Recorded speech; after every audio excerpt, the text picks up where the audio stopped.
να με καλέσουν να είμαι απόψε ομιλητής στην εκδήλωση.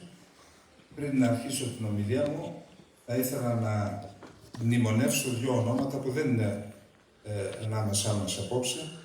Πρώτα τον Κυρό Παύλο, του οποίου η θέση ειδικά στην Τραπεζούντα είναι δυσαναπλήρωτη, εννοώ τον Μητροπολίτη της Δράμας, τον Κυρό Παύλο, και φυσικά τον Λιράρη, τον Λάμπη, τον Τιλγερίδη, ο οποίος μας άφησε πριν από λίγες μέρες.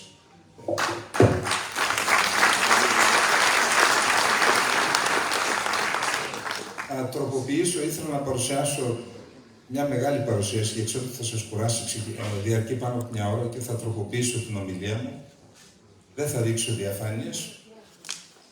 Θα ξεκινήσω από το 1071, την χρονολογία, αυτή την κρίσιμη χρονολογία που άλλαξε την ιστορία της Ανατολίας. Το 1071 οι Τουρκομάνοι νίκησαν τους Βυζαντινούς στο Μάτζικερ, έσπασαν τις πύλες της Ανατολίας και σταδιακά άρχισαν να καταλαμβάνουν τη μία μετά την άλλη τις πόλεις της Ανατολίας. Ξέρετε, οι Οθωμανοί, ή μάλλον Οθωμανοί έγιναν μετά το 14ο αιώνα, οι Τουρκομάνοι είχαν το δικό τους πολιτισμό. Ήταν νομάδες, έφηβοι, με κοπάδια προβάτων, ξεκίνησαν από τις στέπες της Κεντρικής Ασίας, από το Τουρκεστάν, και σταδιακά βρέθηκαν στο σημερινό Ιράκ, στη σημερινή Συρία, αποπειράθηκαν από εκεί να μπουν στην Ανατολία, τελικά έσπασαν οι πύλες της Ανατολίας, όπως είπαμε, το 1071. Ο πολιτισμός τους λοιπόν ήταν ένας πολιτισμός νομάδων. Δηλαδή δεν είχαν συνηθίσει να παράγουν πολιτισμό και κυρίως να παράγουν πλούτο. Ο πλούτος ήταν αυτός ο μετακινούμενος πλούτος των προβάτων που μετέφεραν από τόπου εις τόπου. Όταν λοιπόν αντίκρισαν τις πόλεις της Ανατολίας, όπου τουλάχιστον για 1100 χρόνια που έζησε η Βυζαντινή Αυτοκρατορία, οι λαοί της Ανατολίας, δεν ήταν μόνο Έλληνες, οι λαοί της Ανατολίας, ζώντας σε αυτό το καθεστώς που πραγματικά είχε κατορθώσει να μην υπάρχουν εμφύλιοι πόλεμοι μεταξύ των λαών και των φυλών και των θρησκευτικών δογμάτων της Ανατολίας για 1100 χρόνια. Που αυτό είναι προϋπόθεση για να έχουμε παραγωγή πλούτου.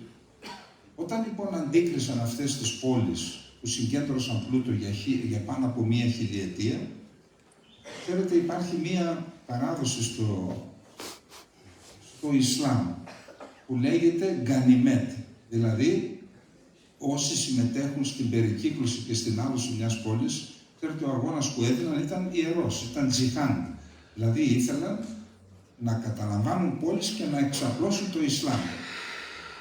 Αυτή η παράδοση λοιπόν, ο νόμος του πολέμου ο δικός τους, που λέγεται Γκανιμέτ, προβλέπει τα εξής. Όσοι συμμετέχουν στην άλωση μιας πόλης, από τη στιγμή που θα κυριεύσουν και θα καταλάβουν την πόλη, έχουν το δικαίωμα, με βάση αυτή την παράδοση, να λαιλατίσουν τον πλούτο που υπάρχει μέσα στην πόλη που έχουν αλώσει, που έχουν καταλάβει. Για 3 ημέρες. Και την τρίτη μέρα, με ό,τι περιουσιακά στοιχεία βρίσκεται ο καθένας, αυτά είναι δικά του. Από τον στρατηγό μέχρι τον τελευταίο στρατιώτη. Αυτό λοιπόν ήταν μια διαδικασία λαιλασίας του πλούτου του άλλου. Ήρθαν αντιμέτωποι με ένα πλούτο που δεν τον είχαν συναντήσει ποτέ στη ζωή τους, γιατί η ζωή τους ήταν άλλη, όπως σας είπα, ήταν νομαδική. Έχει γραφτεί ένα καταπληκτικό βιβλίο του Σπύρου Βριώνη, ένας απίστευτος επιστήμονας, έχει πεθάνει σε ηλικία 95 ετών, δίδασκε στο Μπέρκλι, αν δεν κάνω λάθος, στην δυτική πλευρά των Ηνωμένων Πολιτειών, στην Καλιφόρνια, βυζαντινολόγος, ο οποίος έγραψε ένα βιβλίο. 2 βιβλία που έχουν μείνει στην ιστορία. Το πρώτο ήταν η ιστορία της λαιλασίας του πλούτου των άλλων, αυτό που αναφέρω, τον 11ο μέχρι το 14ο αιώνα. Και το δεύτερο είναι η λαιλασία του πλούτου των Κωνσταντινουπολιτών το 1955 κυρίως. Εκεί λοιπόν υπάρχει και ένας χάρτης που δείχνει πως προϊόντος του χρόνου αυτούς τους 3,5 αιώνες, από πόλη σε πόλη, λαιλάτισαν τον πλούτο των ελληνικών, αρμενικών, ασσυριακών πόλεων για να καταλήξουμε τελικά στην Προύσα, στην Αδριανούπολη και στην Κωνσταντινούπολη και στην ίδρυση της Οθωμανικής Αυτοκρατορίας. Ξέρετε, αν διαβάσει κανείς την ιστορία της Οθωμανικής Αυτοκρατορίας, θα δει ότι αυτή η διαδικασία της λαιλασίας του πλούτου του άλλου ήταν και το οικονομικό δόγμα της χώρας. Δεν είχαν συνηθίσει να παράγουν πλούτο και εξασφάλιζε πλούτο η διοίκηση μέσα από την επεκτατική αυτή διαδικασία της Οθωμανικής Αυτοκρατορίας. Γιατί με την άλωση της πόλης δεν σταμάτησαν, έφτασαν μέχρι το 1699, συνεχίστηκε αυτή η διαδικασία, στις πύλες της Βιέννης. Εκεί σταμάτησαν, τους σταμάτησαν δηλαδή οι Γερμανοί, οι Αυστριακοί, και έκτοτε αρχίζει για ένα διάστημα η περίοδος της σταθερότητας και μετά η συρρίκνωση. Και στη συρρίκνωση έπαιξε ρόλο ακριβώς αυτό. Επειδή δεν είχε αποκτήσει δομές παραγωγικές και δομές παραγωγής πλούτου η Οθωμανική Αυτοκρατορία, ότι ενώ δεν παρήγαγε πλούτο η Οθωμανική Αυτοκρατορία και περιοριζόταν στο να λαιλατεί τον πλούτο των περιοχών που καταλάμβανε σε διάφορες φάσεις της ιστορίας, είχε ο αγώνας που έκανε η Οθωμανική Αυτοκρατορία και η Τουρκομάνη και στη συνέχεια η Οθωμανική Αυτοκρατορία ήταν ιερός, όπως είπα, με βάση τα δικά τους κριτήρια. Ήταν τζιχάν. Και γι' αυτό ο στρατός, το στρατό τους, απαγορευόταν να στρατεύονται οι μη μουσουλμάνοι, διότι ήταν ανακόλουθο και αμαρτωλό να συμμετέχουν μη μουσουλμάνοι σε έναν ιερό πόλεμο των μουσουλμάνων. Γι' αυτό λοιπόν δεν στρατεύονταν οι χριστιανοί, Έλληνες, Ασσύριοι, Αρμένοι και οι Εβραίοι, και για να υποκαταστήσουν την απουσία τους από το στρατό, πλήρωναν παραπάνω φόρο σε σχέση με τους μουσουλμάνους, τη λεγόμενη δεκάτη, την οποία δεν την πλήρωναν οι μουσουλμάνοι. Και έτσι, αυτοί που παρήγαγαν πλούτο ήταν οι χριστιανοί.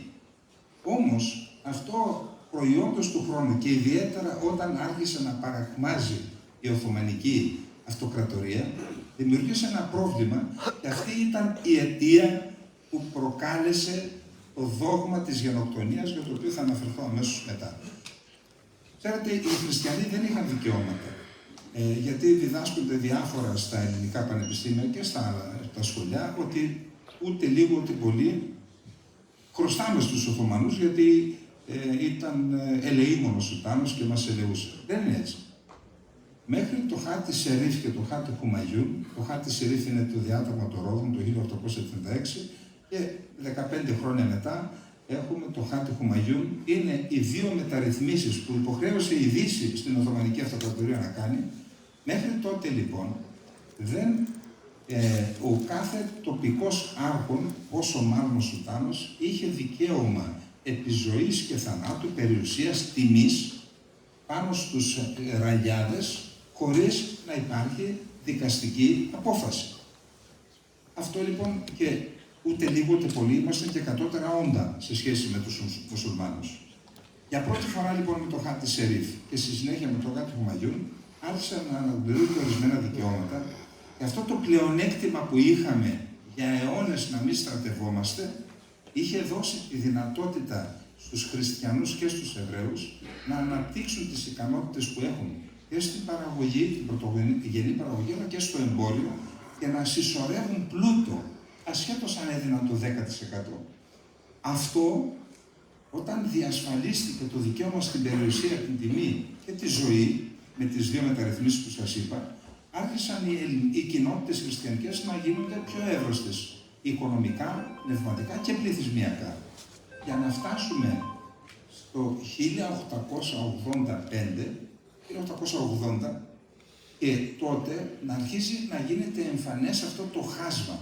Είναι τότε που η Οθωμανική Αυτοκρατορία άρχισε να παρακμάζει οικονομικά, μπήκε στο Διεθνές Νομισματικό Ταμείο της εποχής, το οποίο είχε έδρα, κτίριο και εισέπρατε τους φόρους από την Οθωμανική Αυτοκρατορία, κάτι μπορεί να σας θυμίζει αυτό από τα μνημόνια. Εν πάση περιπτώσει, τότε λοιπόν άρχισαν να αναζητούν και ο Σουλτάνος Αβδούλ Χαμίδ, αλλά και η στρατιωτική και πολιτική γραφειοκρατία, η ανώτατη, τις ευθύνες αυτής της φθήνουσας κατάστασης της Οθωμανικής Αυτοκρατορίας. Να θυμίσω ότι από το 1828 είχε στην ουσία άρχισε η διάλυση της Οθωμανικής Αυτοκρατορίας, αποσπάστηκε η Ελλάδα και είχαμε το πουλόβερ άρχισε να ξυλώνεται και είμαστε στο φάσμα της διάλυσης της Οθωμανικής Αυτοκρατορίας και τους Βαλκανικούς πολέμους. Τότε λοιπόν ο Αβδούλ Χαμίτ αρχίσει να θεωρεί ως υπεύθυνος για αυτή την παρακμιακή κατάσταση, την παρακμιακή πορεία της Οθωμανικής Αυτοκρατορίας, Αρμένιους, Έλληνες και Ασσύριους. Ξεκινάνε οι διωγμοί των Αρμενίων επί Αβδούλ Χαμίτ και τότε αρχίζει η εσωτερική σύγκρουση μεταξύ της υψηλής πύλης και των γραφειοκρατών αξιωματικών και κρατικών αξιωματούχων με την υψηλή πύλη και γεννιέται το κίνημα των Νεοτούρκων, οι οποίοι θεωρούν ότι η υψηλή πύλη είναι υπεύθυνη για την παρακμιακή πορεία και έτσι ξεκινάει, έχουμε την εξέγερση των Νεοτούρκων, τα συνέδρια των Νεοτούρκων, όπου εκεί αποφασίζεται η εθνοκάθαρση και η γενοκτονία των χριστιανικών λαών. Έχουμε 4 συνέδρια, 1809, 10, 11, 3 συνέδρια στη Θεσσαλονίκη, μυστικά συνέδρια, εκεί αποφασίζεται η γενοκτονία και αρχίζει να υλοποιείται από το 1914 μέχρι το 1923. Σε κάποια σημεία η πολιτική απόφαση και το σχέδιο ήταν των Νεοτούρκων. Υπήρχε και η εμπλοκή των Γερμανών με συμβουλευτικό τρόπο, όταν αρχιστράτηγος ορίστηκε ο Λίμαν φον Σάντερς για να εξυγχρονίσει τον Οθωμανικό στρατό από τους Νεοτούρκους, αλλά όταν υπερπροβάλλεται η εμπλοκή των Γερμανών στην γενοκτονία, τότε στην ουσία θεωρούμε τους Τούρκους. Δεν είναι έτσι. Το σχέδιο, η απόφαση ελήφθη από τους Νεοτούρκους. Τεχνικός σύμβουλος θα έλεγα ότι ήταν οι Γερμανοί, ιδιαίτερα από το 1914 και μετά. Δεν θα αναφερθώ στην γενοκτονία, τα έχουμε ακούσει, τα έχετε πει, μπορείτε να τα διαβάσετε. Θα αναφερθώ στο θέμα της διεθνοποίησης, που είναι και το θέμα της απόψινής ομιλίας. Είμαστε στις 30 Οκτωβρίου του 1918. Οι Οθωμανοί ηττώνται στον Πρώτο Παγκόσμιο Πόλεμο, συμμετέχουν στον Παγκόσμιο Πόλεμο με τους Γερμανούς, ηττώνται και υπογράφουν πάνω σε ένα αγγλικό θωρεκτό στο λιμάνι του Μούδρου τη συνθήκη ανακοχής του Μούδρου. Τι προβλέπει αυτή? Προβλέπει διάλυση όλων των Οθωμανικών στρατιών, δηλαδή οι Οθωμανοί πλέον, ό,τι έμεινε από την Οθωμανική Αυτοκρατορία, δεν θα έχουν στρατό, ναυτικό, αεροπορία δεν υπήρχε τότε, ήταν στα Σπάργανα, και θα είναι η Οθωμανική Αυτοκρατορία υπό την κυδαιμονία των νικητριών δυνάμεων της εγκάρδιας συνεννόησης της Αντάντ, Αγγλία, Γαλλία βασικά, και κάπου εκεί εμπλέκεται και η Ελλάδα. Είμαστε λοιπόν στις 30 Οκτωβρίου του 1918, γίνεται η συνθήκη του Μούδρου, παίρνουν οι Άγγλοι στην Κωνσταντινούπολη, αναλαμβάνουν τη διοίκηση της πόλης στην ουσία, και μέσα σε μία εβδομάδα οι Αρμένοι απαιτούν από τους Άγγλους που διοικούν την πόλη να πιέσουν τον Σουλτάνο, που ήταν στην πόλη με την κυδαιμονία των Άγγλων, να ιδρυθούν δικαστήρια γενοκτονίας για να δικαστούν οι υπεύθυνοι στρατιωτικοί και πολιτικοί, εννοώ βαλίδες, νομάρχες, έπαρχοι, καημακάμιδες, οι οποίοι συμμετείχαν στη γενοκτονία, έδωναν εντολές, να δικαστούν όλοι αυτοί οι οποίοι είναι υπεύθυνοι για τη γενοκτονία των Αρμενίων.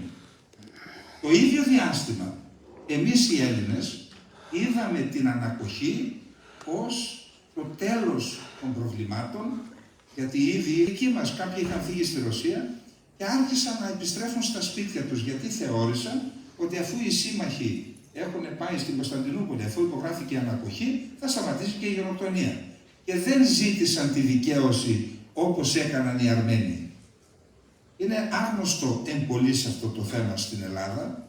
Πρέπει να ψάξουμε στις τουρκικές πηγές. Οι Άγγλοι το έχουν κρύψει το θέμα και αυτοί, γιατί εμπλέκονται οι Άγγλοι. Ιδρύονται λοιπόν τα δικαστήρια, αρχίζουν οι καταδίκες. Εν τω μεταξύ, στις 19 Μαΐου του 1919, δηλαδή 5-6 μήνες μετά, αποβιβάζεται ο Μουσταφά Κεμάλ στη Σαμσούτα και αρχίζει εκεί το δρομολόγιό του που οδήγησε τελικά στην ίδρυση της τουρκικής δημοκρατίας το 1923. Όσο λοιπόν διαρκούν αυτές οι δίκες και ο Μουσταφά Κεμάλ οργανώνεται στην Ανατολία, έχουμε και 2 απαγχωνισμούς καταδικαστέντων. Μόλις λοιπόν καταδικάστηκαν οι δύο και απαγχωνίστηκαν από τα δικαστήρια της γενοκτονίας, ο Μουσταφά Κεμάλ αρχίζει να ξεσηκώνει τον κόσμο. Και εναντίον των Άγγλων και εναντίον της υψηλής πύλης που επιτρέπει τους αγωνιστές, όπως ονομάζουν τους γενοκτόνους, να δικάζονται και να απαγχωνίζονται κιόλας. Γίνονται λοιπόν διαδηλώσεις σε όλη την Ανατολία και οι Άγγλοι αναγκάζονται να πάρουν τους κατηγορούμενους, να τους μεταφέρουν στη Μάλτα, όπου εκεί συνεχίζονται οι δίκες της Μάλτας. Δηλαδή συνεχίστηκαν τα δικαστήρια να δικάζουν εκεί, να παρουσιάζουν οι Αρμένοι τα στοιχεία που είχαν και να γίνονται οι δίκες των γενοκτώνων. Τότε λοιπόν ο Μουσταφά Κεμάλ συνέλαβε, αν δεν κάνω λάθος, 3 αξιωματικούς, ανώτερους Άγγλους αξιωματικούς στο Βαν, οι οποίοι ήταν σε επίσημη αποστολή, τους συνέλαβε ως κατασκόπους και απείλησε τους Άγγλους ότι αν δεν σταματήσουν οι δίκες της Μάλτας, θα τους κρεμάσει, θα τους καταδικάσει και θα τους κρεμάσει για κατασκοπία. Εδώ πρέπει να γίνουν όχι ένα διδακτορικό, πολλά διδακτορικά για αυτή την ιστορία. Η εκτίμησή μου είναι, δεν έχω στοιχεία, ότι αυτή ήταν μια στημένη ιστορία. Οι Άγγλοι ήθελαν να απαλλαγούν από αυτό το άγχος για αυτούς των δικαστηρίων και ανταλλάσσει ο Μουσταφά Κεμάλ τους αξιωματικούς, μάλιστα οι αξιωματικοί ένας αντισταγματάρης και ένας συνταγματάρης ήταν αδέρφια. Τους Άγγλους, τους ανταλλάσσει, τους δίνει στους Άγγλους και οι Άγγλοι με τη σειρά τους πάβουν τις δίκες και απελευθερώνουν τους υποδίκους. Αυτή λοιπόν είναι το πρώτο βήμα που κάνουν οι Άγγλοι, ενώ εμείς θεωρούμε ότι θα ξαναγυρίσουμε στα σπίτια μας. Γύρισαν οι Έλληνες στο Αϊβαλί, στο Τσεσμέ, στη Φώκια, όπου είχαν γίνει ήδη σφαγές αλλά και στον Πόντο. Γύρισαν πίσω, λέει τώρα θα ζήσουμε καλά. Όμως, όταν ξανάρχισε ο Μουσταφά Κεμάλ την τελική φάση της γενοκτονίας, τότε διαπιστώσαμε ότι τότε λοιπόν οι Αρμένοι εξέδωσαν ένταλμα σύλληψης του Τοπάλ Οσμάν. Απέτησαν από τους Άγγλους, οι Άγγλοι με τη σειρά τους, απέτησαν από τον εισαγγελέα της Κωνσταντινούπολης και εξέδωσε ένταλμα σύλληψης για τον Τοπάλ Οσμάν και για 161 άνδρες από τη συμμορία του. Δεν το έκαναν οι Έλληνες, οι οποίοι υπέστησαν τα πάνδυνα από τον Τοπάλ Οσμάν. Ο Τοπάλ Οσμάν έσφαξε πολλαπλάσιους Έλληνες από τους Αρμένιους. Οι Αρμένοι όμως, ένας λαός με διαφορετική κουλτούρα, ας πω αυτή τη λέξη την ξενική, έδρασαν αλλιώς.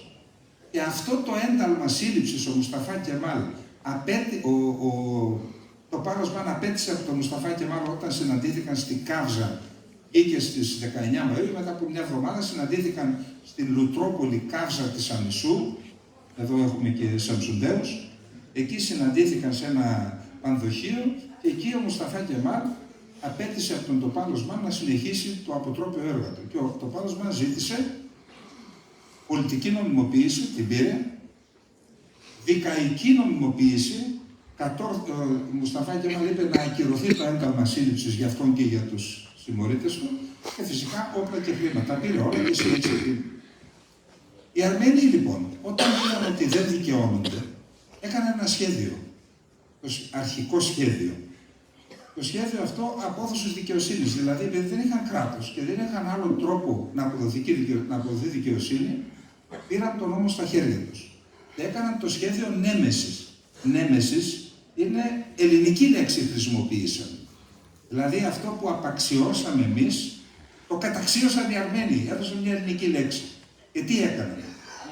Εκπαίδευσαν νέους, τους λεγόμενους φενταΐ, οι οποίοι είπαν θέτω τον εαυτό μου στην υπηρεσία αυτού του ιερού σκοπού που είναι η απόδοση της δικαιοσύνης.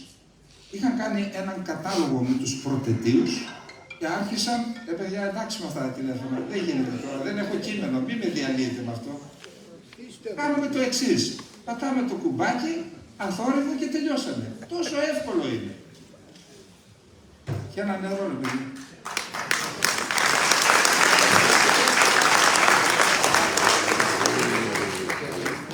Λοιπόν, σχέδιο νέμεσης. Έφεραν τον κατάλογο με τους πρωτετίους, εννοώ την τριάδα, δηλαδή την ηγετική ομάδα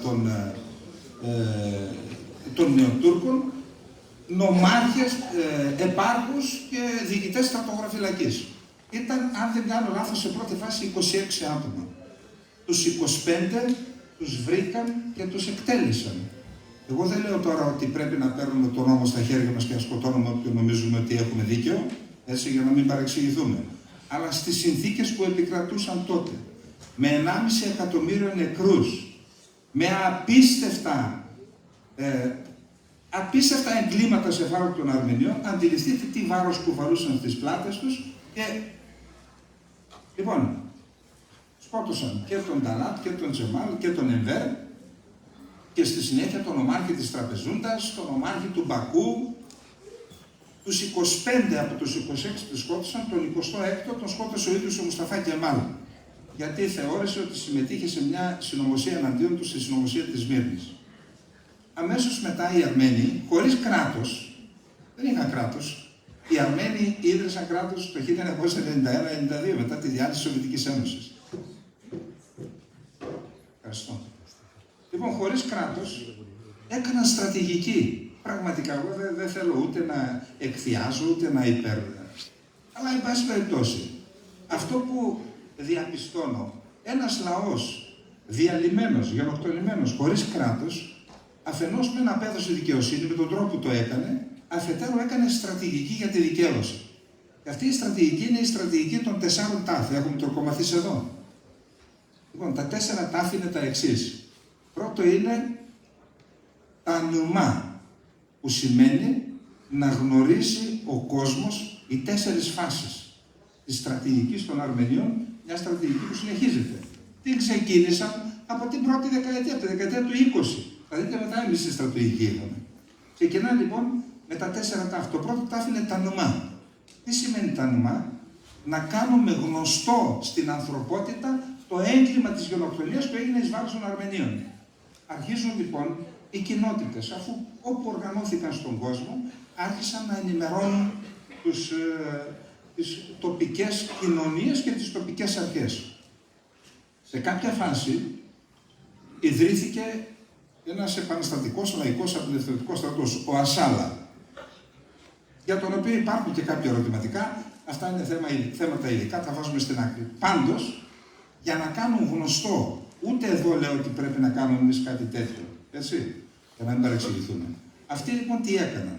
Άρχισαν, όταν ξεκίνησαν τον αγώνα του Τανεμά, το πρώτο τάφ, να κάνουν γνωστό, άρχισε η προπαγάνδα του τουρκικού κράτους. Μία αντεπιχείρηση δηλαδή, και λέγανε, δεν κάναμε εμείς γενοκτονία, λέει, έκαναν οι Αρμένοι γενοκτονία εις βάρος μας. Και το έκαναν αυτό οι διπλωματικές αρχές, εκεί όπου δραστηριοποιούνταν οι Αρμένοι, στην Αργεντινή, στην Αμερική, στη Γαλλία, εκεί οι τοπικές διπλωματικές αρχές της Τουρκίας άρχισαν να κάνουν μια επιχείρηση εξουδετερώσης της προσπάθειας που έκαναν οι Αρμένοι να ενημερώσουν τον κόσμο. Και εκεί αποφάσισαν οι Αρμένοι να τιμωρήσουν τους διπλωμάτες που έκαναν αυτό το έργο. Και είχαμε περίπου, νομίζω 48 ή 49 εκτελέσεις Τούρκων διπλωματών και στρατιωτικών, οι οποίοι συμμετείχαν σε αυτό το έργο της αποσιώπησης ή μάλλον της δικαίωσης των γενοκτώνων και όχι των γενοκτονημένων. Όμως, μέσα από αυτή τη διαδικασία έγινε γνωστό, έτσι έγινε γνωστό και το αρμενικό ζήτημα. Γιατί μια δολοφονία ενός διπλωμάτη ήταν ένα θέμα παγκόσμιο, τότε έβρισκαν τον τρόπο και την ευκαιρία οι Αρμένοι να παρουσιάσουν και το θέμα της γενοκτονίας και έτσι θα έλεγα ότι κορυφώθηκε το πρώτο τάφ.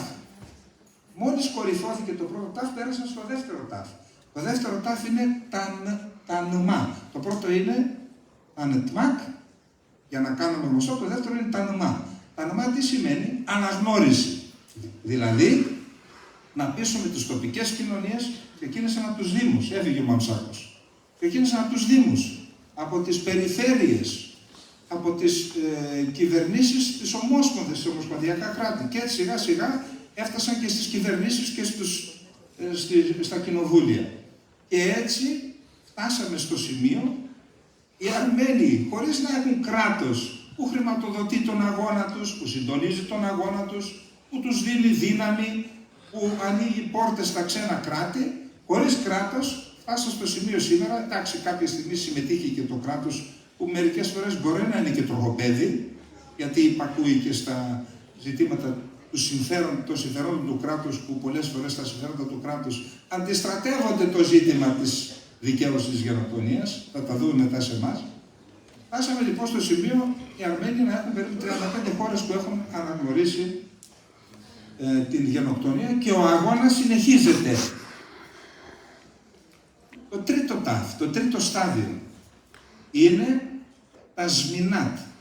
Τα σμινάτ τι σημαίνει? Αποζημιώσεις. Δηλαδή, να πετύχουν τέτοιου είδους αναγνώριση από τις χώρες τις οποίες κατοικούν, ούτως ώστε να τους δίνει ο νόμος της αναγνώρισης το δικαίωμα να προσφεύγουν στο κράτος που κατοικούν και αυτό με τη σειρά του να ζητεί τα περιουσιακά δικαιώματα των Αρμενίων που άφησαν πίσω τους οι γενοκτονημένοι. Εδώ έχουν ένα πλεονέκτημα σε σχέση με εμάς οι Αρμένοι. Γιατί? Διότι δεν είχαν κράτος, ευτυχώς δηλαδή, να υπογράψει για την ανταλλαγή των περιουσιών. Άρα, αστικά, δικαϊκά, έχουν δικαίωμα να διεκδικήσουν τις περιουσίες τους. Έχουμε λοιπόν τώρα, έχουμε δικηγόρους εδώ. Δικηγόροι είστε εσείς οι δυο, οι κυρίες? Δικηγόροι είστε εσείς οι κυρίες? Όχι. Λοιπόν, έχουν λοιπόν το δικαίωμα και ο στόχος τους είναι το τρίτο τάφ να ζητήσουν αποζημιώσεις ή ακόμη και τα χωράφια τους πίσω. Το τέταρτο τάφ είναι το πράκ. Τι σημαίνει? Τα εδάφη τους. Εάν δηλαδή κερδίσουν τις περιουσίες τους, ξέρετε σήμερα που μιλάμε, η τουρκική εθνοσυνέλευση είναι πάνω σε περιουσία Αρμενίου. Και μάλιστα κάποιες από τις πελεκυμένες πέτρες και τα αγκονάρια που έχει κτιστεί είναι και από κτίσματα και από νεκροταφείο Αρμενίων. Υπάρχουν ακόμα σημειώσεις πάνω. Αυτό είναι το τουρκικό κράτος. Πάνω στις περιουσίες, στα μνήματα, στα χώματα, στα αίματα και στα κόκαλα αυτών λαών που γενοκτόνησαν. Αυτό είναι το τουρκικό κράτος και σήμερα. Ξεκινούμε λοιπόν, έχουν η βάση του Ινζιρλίκ, όπου έχουν οι Αμερικανοί τη βάση τους, υπάρχουν Αρμένοι που έχουν τα συμβόλαια, τα ταπού. Είναι αρμενικές περιουσίες. Τι σημαίνει αυτό λοιπόν? Ότι αν τελικώς η στρατηγική τους υλοποιηθεί, φτάσει σε φάση υλοποίησης, πάρουν στην τρίτη φάση ο καθένας τις περιουσίες τους. Αν τις ενώσουν, τότε θα αποκτήσουν το δικαίωμα να διεκδικήσουν τα εδάφη τους. Εγώ δεν λέω αν θα γίνει ή όχι. Πάντως οι άνθρωποι αυτοί έχουν μια στρατηγική. Πάμε τώρα σε εμάς. Εμείς καταρχάς, όταν οι Αρμένοι διεκδικούσαν ένταλμα σύλληψης για τον Τοπάν Οσμάν και δικαστήρια γενοκτονίας, εμείς άνοιγαμε μια λάθος πολιτική αντίληψη και προσέγγιση. Πιστεύαμε ότι ο Τούρκος θα μερέψει. Όπως πιστεύαμε με την επανάσταση των Νεοτούρκων. Ξέρετε, υπάρχει μια φωτογραφία στα Σούρμενα καμιά δεκαριά λιράριδες γιορτάζουν την επανάσταση των Νεοτούρκων. Γιατί θεωρούσαν ότι θα φέρουν ισότητα, αδελφότητα και ψέμα μεγάλο. Ψέμα μεγάλο, μας ξεγέλασαν και εμάς και ορισμένους από τους Αρμένιους και πιστεύαμε ότι θα... Τι έγινε λοιπόν με εμάς? Καταρχάς εμείς είχαμε την τραγωδία της Μικρασιατικής εκστρατείας.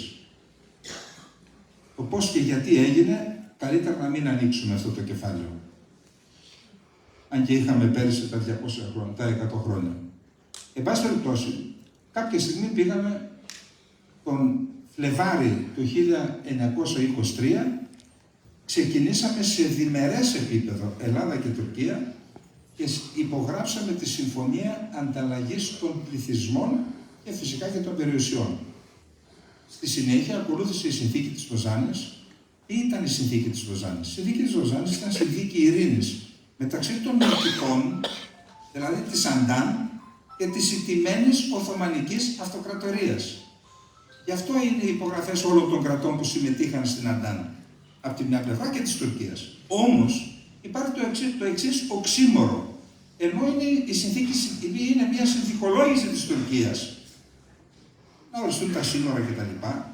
Υπάρχει σε εσωτερικό επίπεδο μια αντίφαση, ότι η Τουρκία είναι νικητής απέναντι στην Ελλάδα.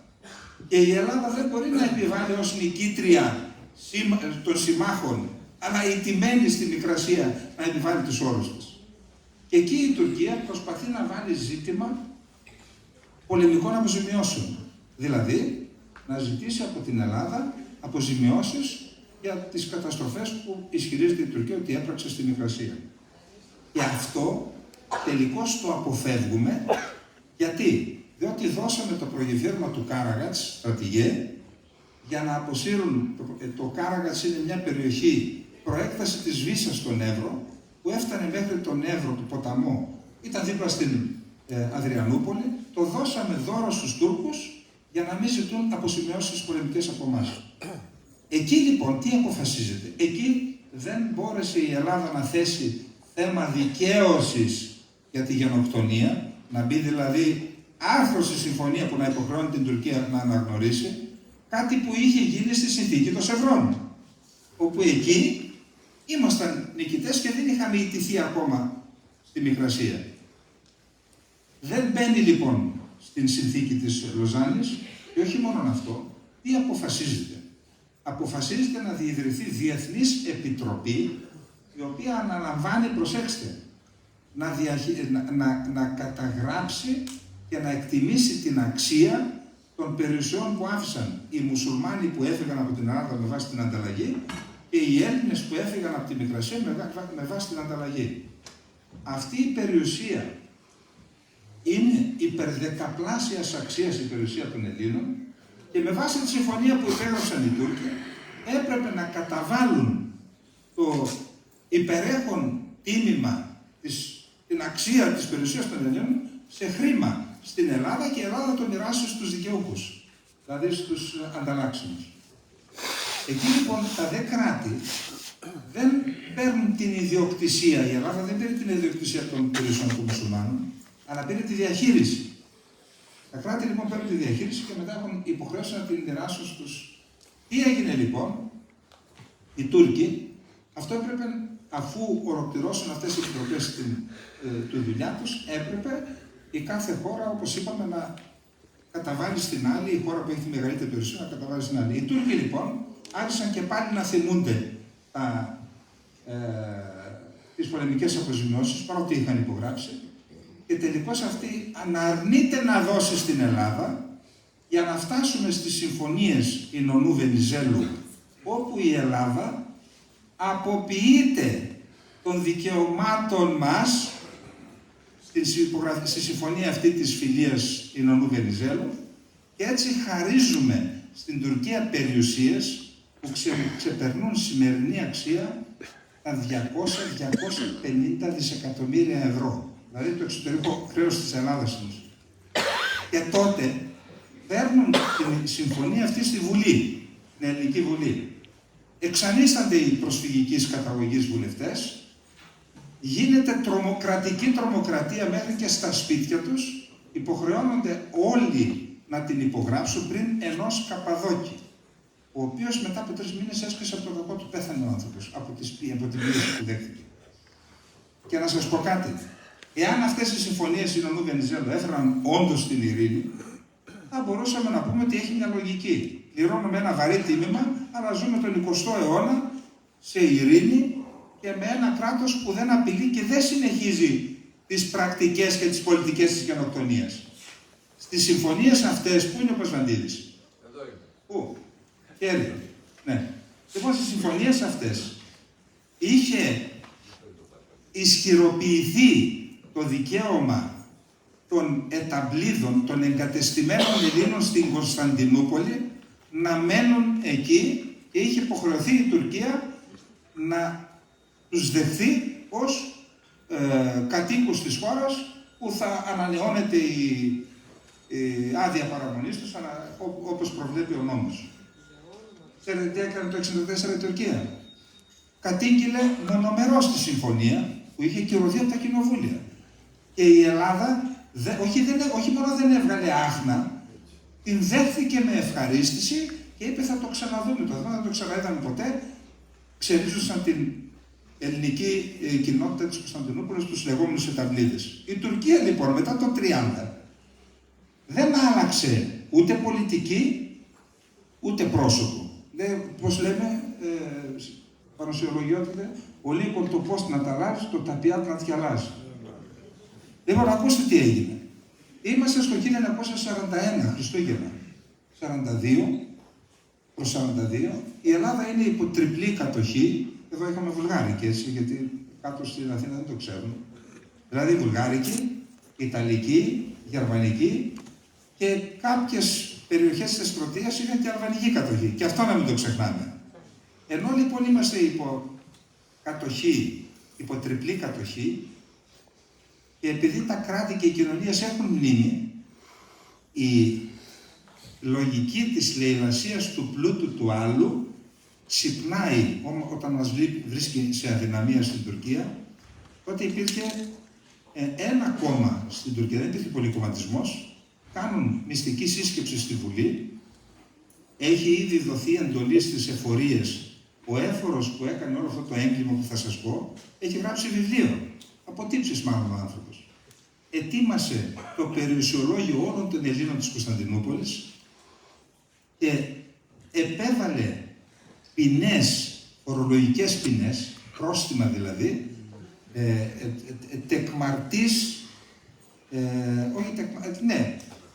τεκμήριο πλούτου, γιατί δεν δηλώνετε τόσα χρόνια στην φορολογική σας δήλωση τον πλούτο που αποκτήσατε, τους επέβαλε. Είναι ο λεγόμενος νόμος Βαρλίκ Περγκισί, ο νόμος του Έχιν δηλαδή της περιουσίας. Τον βγάζουν λοιπόν, τον δημοσιεύουν αυτόν τον νόμο αφού είχαν προετοιμαστεί όλα και δίνουν, αν δεν κάνω λάθος, 2 ή 3 εβδομάδες περιθώριο να καταβάλουν αυτά τα τεράστια ποσά σε μετρητά. Όταν λοιπόν αυτό κοινοποιείται στην Κωνσταντινούπολη, άλλος έχει εργοστάσιο, άλλος έχει βιοτεχνία, άλλος έχει κατάστημα, έχει σπίτι, έπαυλη και πρέπει να καταβάλει ένα ποσό υπέρογκο που δεν το έχει, βγαίνει να πουλήσει, να πάρει τα λεφτά για να μην πάει στα τάγματα εργασίας. Επανασύσταση των ταγμάτων εργασίας, αυτά που είχαν κάνει 20 χρόνια πριν, για να αποδείξουν ότι η πολιτική της γενοκτονίας συνεχίζει να υπάρχει, παρά τη συμφωνία Ινωνού Βενιζέλου. Όταν όμως βγαίνεις στην αγορά να πουλήσεις, η αγορά ξέρει ότι είσαι υποχρεωμένος σε 2 εβδομάδες να μαζέψει ένα υπέρογκο ποσό, αντί να σου δώσουν την αξία, πήραν μπυρ παρά της περιουσίας των Ελλήνων. Άλλαξαν χέρια οι περιουσίες δισεκατομμυρίων δολαρίων. Τελειώσαμε με αυτό. Όσοι δεν μπόρεσαν, έχω γνωρίσει ανθρώπους στη Σμύρνη και στην Κωνσταντινούπολη που πήγαν στα τάγματα εργασίας. Πάμπλωτοι άνθρωποι. Δεν μπόρεσαν να μαζέψουν, τους πήραν τις περιουσίες και τους έστειλαν στα τάγματα εργασίας πάλι στο Ερζερούμ. Επιστρέφουμε, πάμε στο 1964, 1974 κτλ. Το 1924, δηλαδή τον πρώτο χρόνο μετά την ανταλλαγή, επιφανείς προσωπικότητες του προσφυγικού ελληνισμού στην Αθήνα αποφασίζουν να κάνουν το πρώτο μνημόσυνο των θυμάτων της γενοκτονίας, της μικρασιατικής καταστροφής στη Μητρόπολη των Αθηνών. Εκεί λοιπόν μνημόσυνο, μια όχι πολιτική πράξη, μια θρησκευτική πράξη. Ενώ λοιπόν ετοιμάζονται, μπήκαν μέσα, είχαν και τα κόλληβα και όλα αυτά, μπαίνει η αστυνομία μέσα, συλλαμβάνει τους πρωτέτειους, αναποδογυρίζουν τα κόλληβα, τους πάνε στο αστυνομικό τμήμα για να τους απαγγείλουν κατηγορία της διατάραξης των σχέσεων της χώρας με άλλη χώρα, κακούργημα. Τι είχε γίνει? Είχε παραπονηθεί η Τουρκία, είχε πει αυτοί εδώ πάνε, ξύνουν πληγές, θέλουν να ξαναθέσουν θέμα να γυρίσουν πίσω. Και το ελληνικό κράτος από εκείνη τη στιγμή μας απαγόρευσε το δικαίωμα στη μνήμη. Γι' αυτό υπήρχαν και άλλοι λόγοι που δεν μιλούσαν οι δικοί μας, οι βιασμοί, τα βασανιστήρια. Τι να πεις? Να πεις ότι βίασαν, ότι... Αλλά ήρθε και το κράτος, έβαλε τα φόπλακα στη μνήμη. Και γι' αυτό για πολλές δεκαετίες Αυτό ας πω, εγώ το έχω υπηρετήσει το κράτος, το αγαπώ. Η ιδεολογία μου δεν είναι ούτε δεξιή ούτε αριστερή. Η δική μου ιδεολογία είναι κράτος. Η Ελλάδα πρέπει να έχει ένα δίκαιο κράτος, αποτελεσματικό, το οποίο να προστατεύει τους πολίτες, τη χώρα. Αλλά ακριβώς επειδή αγαπώ και υπηρέτησα το κράτος, έχω υποχρέωση να αναδεικνύω και να τονίζω και τις ενοχές του. Και είναι βαθύτατα και βαρύτατα ένοχο, γιατί επαναλαμβάνω μας στέρισε το δικαίωμα στη μνήμη. Μείναμε δεκαετίες.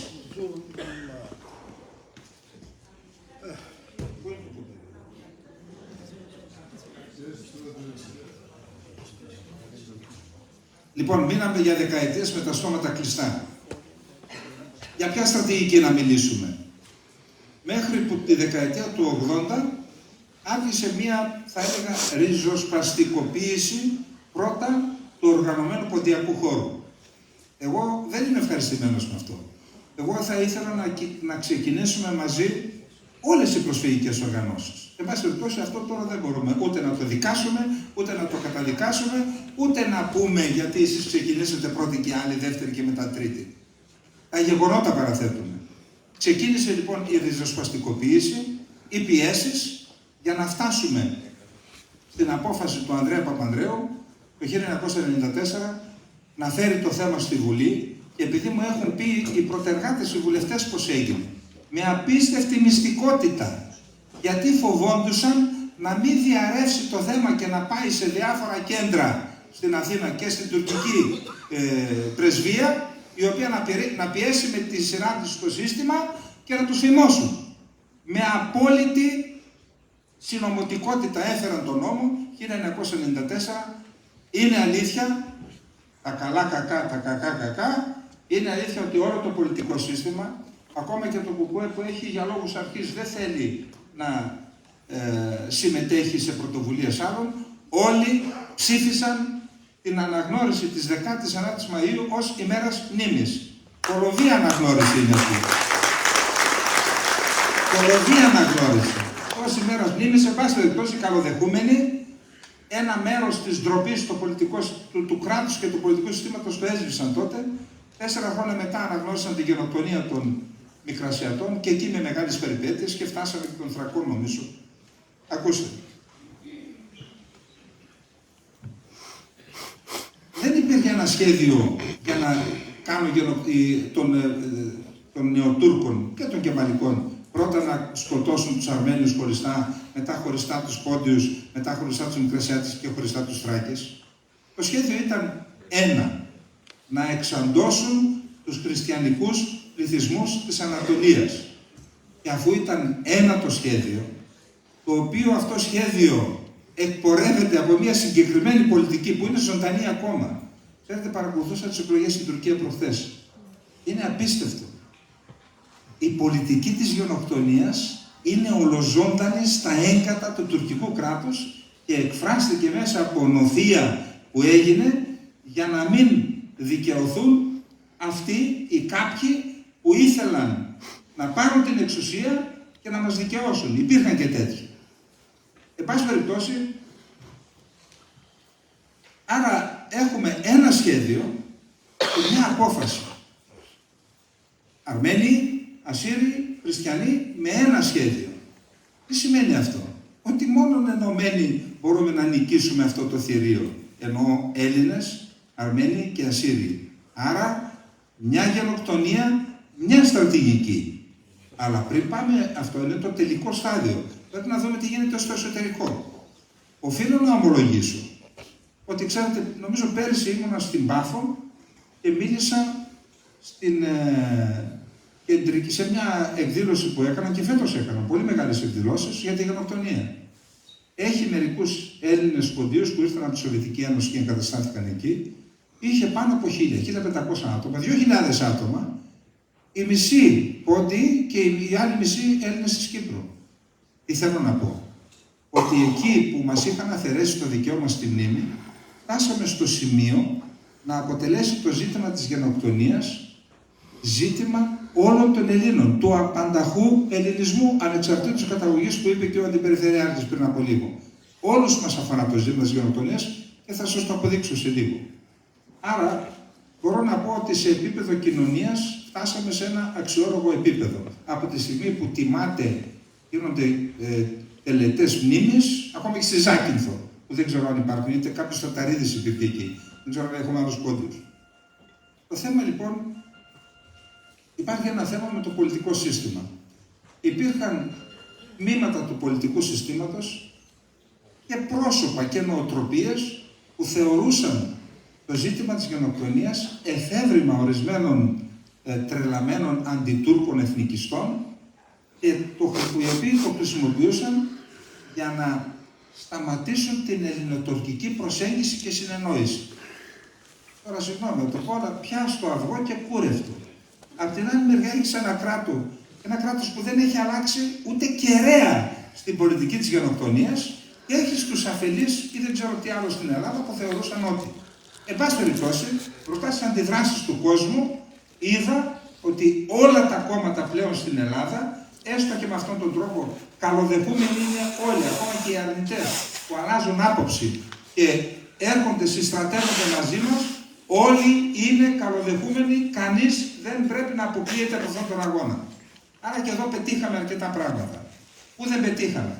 Δεν πετύχαμε καταρχάς στον οργανισμένο ποντιακό χώρο, άλλος από εδώ, άλλος από εκεί, και δεν πετύχαμε και μεταξύ μας Μικρασιάτες, Πόντιοι και Θρακιώτες. Σκεφτείτε λοιπόν να πας στο κοινοβούλιο της Ολλανδίας, που εκεί κάτι έγινε, της Γαλλίας και να πεις αναγνωρίστε. Να πάει πρώτα ο Πόντιος, μετά από ένα μήνα να πάει Μικρασιάτες και μετά από 2 μήνες να πάει ο Θρακιώτης. Τι θα καταλάβει ο Γάλλος τώρα εκεί μες στα χαβιάρια του και στο πατέ του? Δηλαδή μεταξύ όλων αυτών μπαίνει ο ένας, μπαίνει. Δεν είναι σοβαρά πράγματα αυτά. Για να μπορέσουμε να διεθνοποιήσουμε το ζήτημα, πρέπει πρώτα να τα βρούμε μεταξύ μας. Πρώτα οι Πόντιοι μεταξύ μας και μετά ο οργανωμένος προσφυγικός χώρος μεταξύ μας, στην Ελλάδα και στο εξωτερικό.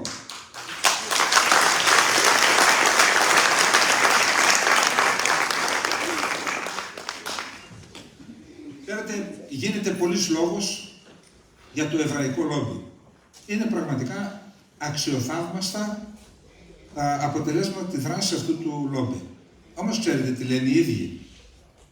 Εσείς έχετε πιο πολλές δυνατότητες, πιο πολλές κοινότητες σε όλο τον κόσμο, πιο ισχυρές κοινότητες, έχετε τον πολιτισμό σας, έχετε αυτή τη θέρουσα δύναμη του ελληνισμού και αν τη χρησιμοποιήσετε μπορείτε να κάνετε παπάδες.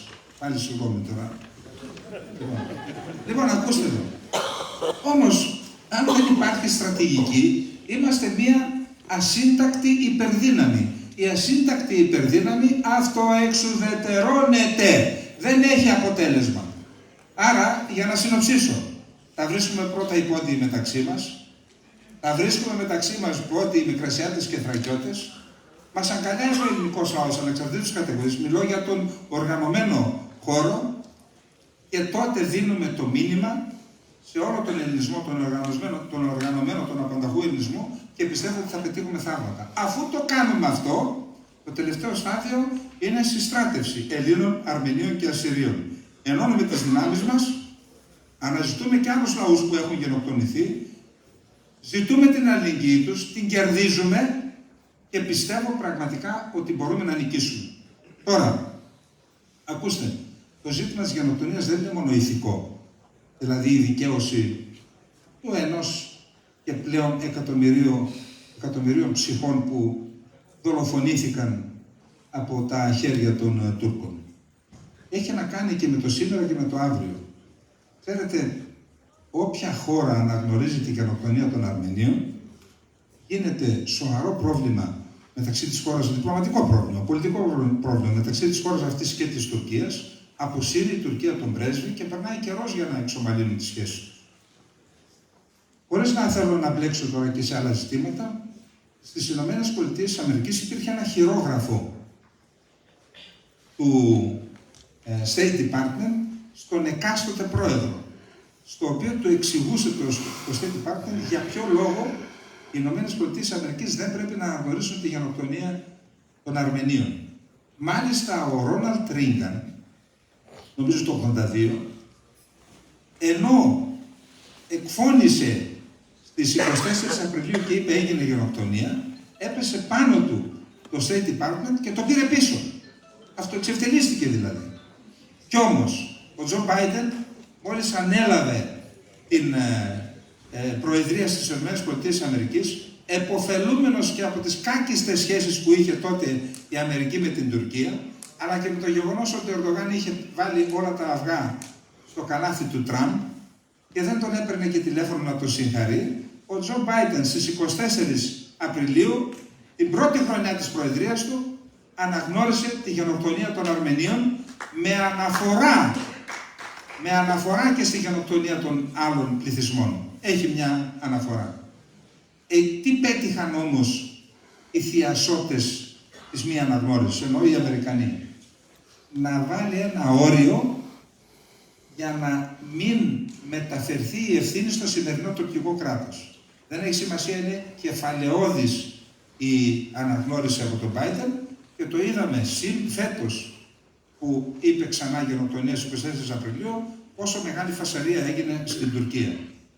Ακούστε, η Ελλάδα το τελευταίο διάστημα, ιδιαίτερα μετά αυτό που έγινε την καθαρά Δευτέρα στις καστανιές του Εύρου, που επιχείρησαν να καταλάβουν την περιοχή, λόγω Κάραγατς έγινε αυτό, έτσι, τους δώσαμε το πλεονέκτημα, να την κρατήσουν με άοπλους μετανάστες. Όταν έχεις άοπλους δεν μπορείς να στείλεις στρατό με όπλα, άρα εκεί θα κρατούσε μήνες και από εκεί θα περνούσαν 800.000 άνθρωποι σε πρώτη φάση, θα έπεφτε η κυβέρνηση, θα έπεφτε και η επόμενη και σε βάθος χρόνου είχαν στόχο να περάσουν 12 εκατομμύρια ανθρώπους. Κοινό σχέδιο Πακιστάν, Μπαγκλαντές, Ιράν και Τουρκίας. Εκεί λοιπόν η Ελλάδα αντιστάθηκε. Εγώ δεν κάνω πολιτική, δεν με νοιάζουν. Τώρα είμαστε και προεκλογικά, δεν θα το έκανα αυτό. Αντιστάθηκε και δείξαμε για πρώτη φορά ότι όταν αντί του κατευνασμού επιλέγουμε την αποτροπή, καταγάγουμε τεράστιες νίκες. Αυτό ήταν ένα μήνυμα. Επίσης, μετά το Roots Race, που παρακολουθούσαμε σαν χάχες 92 μέρες το Roots Race να αλωνίζει την ελληνική υφαλοκρηπίδα με βάση το διεθνές δίκαιο ελληνική, άρχισε η Ελλάδα ένα εξοπλιστικό πρόγραμμα, καλοδεχούμενο. Όμως ξέρετε, εάν η Τουρκία νιώθει δικαιωμένη, επειδή δεν πιέζεται από τη διεθνή κοινότητα, για όλα όσα κάνει, κυρίως όμως για το θέμα της γενοκτονίας, τότε πολύ πιο εύκολα θα υλοποιήσει τα επεκτατικά της σχέδια εις βάρος του ελληνισμού. Εάν ενωθούμε πόντιοι μεταξύ μας, Μικρασιάτες, Θρακέδους και πόντιοι, πάρουμε την κοινωνία μαζί μας, δώσουμε το μήνυμα στους Έλληνες του εξωτερικού, πιέσουμε την κυβέρνηση και τα κόμματα να κάνουν πρωταρχικό στοιχείο της εξωτερικής πολιτικής, να μπαίνει στις συνομιλίες, στην Ευρωπαϊκή Ένωση, στον ΟΗΕ, το θέμα της αναγνώρισης. Και αν αρχίσουν οι αναγνωρίσεις σε συνεργασία με τους άλλους λόγους από διάφορες χώρες, τότε ξέρετε τι θα γίνει. Αυτή η χώρα που νιώθει δικαιωμένη και θεωρεί ότι έχει δίκαιο να επεκταθεί, σταδιακά, αν αρχίσουν οι αναγνωρίσεις, σκεφτείτε ότι οι αναγνωρίσεις αυτές θα είναι ένας κλειός που θα αρχίσουν να περισφίγγουν την Τουρκία, αν γίνει από πολλές χώρες. Και τότε τι θα γίνει? Η Τουρκία από μια επιτιθέμενη χώρα θα μετατραπεί σε μια χώρα που αμήνεται, αμυνόμενη, για να αποκρούσει αυτό το κύμα των αναγνωρίσεων. Και αυτό το κύμα των αναγνωρίσεων θα ενισχύσει την εθνική μας άμυνα περισσότερο και από τα Ραφάλ και από τα F-16. Άρα, και κλείνω με αυτό γιατί αντιλαμβάνομαι σας έχω κουράσει, άρα είναι κρίμας, είναι αυτοί που θα μας διασφαλίσουν ένα ασφαλές μέλλον για μας, τα παιδιά μας και για τα εγγόνια μας. Οφείλουμε λοιπόν να αγωνιστούμε και για τη δικαίωση των νεκρών, αλλά και για τις επόμενες γενιές. Ευχαριστώ πολύ.